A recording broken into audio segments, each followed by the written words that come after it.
കായിക താരങ്ങൾക്ക് ജോലി നൽകുന്ന കാര്യത്തിൽ ആരെയും മാറ്റി നിർത്തുന്നില്ലെന്ന് കായിക മന്ത്രി വി അബ്ദുറഹിമാൻ.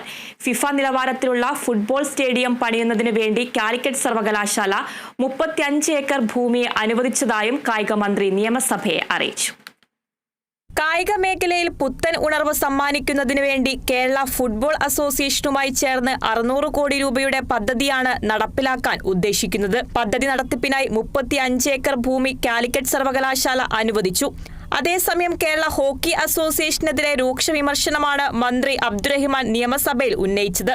സംസ്ഥാന കായിക വകുപ്പ് സ്പോർട്സ് കൗൺസിലും സാമ്പത്തിക സഹായം ചെയ്തിട്ടും ദേശീയ ഗെയിംസിൽ പോലും പങ്കെടുക്കാൻ ഹോക്കി താരങ്ങൾക്ക് കഴിഞ്ഞിട്ടില്ലെന്ന് കായിക മന്ത്രി സഭയെ അറിയിച്ചു. ഹോക്കി അസോസിയേഷൻ ഈ സർക്കാരിൽ ഇതേവരെ കാലയളവിൽ ബഡ്ജറ്റ് വിഹിതമായി 56 ലക്ഷം രൂപയും സ്പോർട്സ് കൗൺസിലിന്റെ ഗ്രാന്റായി 23.83 ലക്ഷവും കൈപ്പറ്റിയിട്ടുണ്ട്. എന്നാൽ കേരള ഹോക്കി ടീം കഴിഞ്ഞ നിരവധി വർഷങ്ങളായി ദേശീയ ഗെയിംസിൽ യോഗ്യത പോലും നേടിയിട്ടില്ല.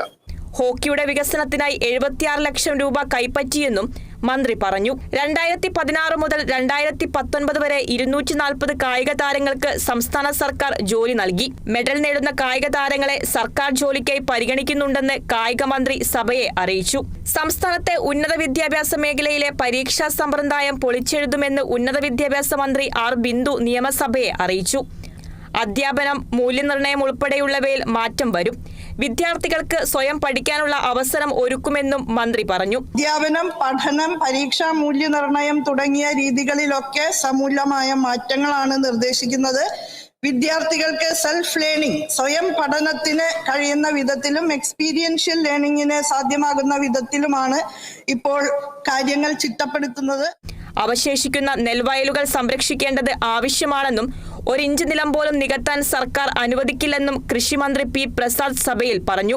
Kerala vision news, Thiruvananthapuram.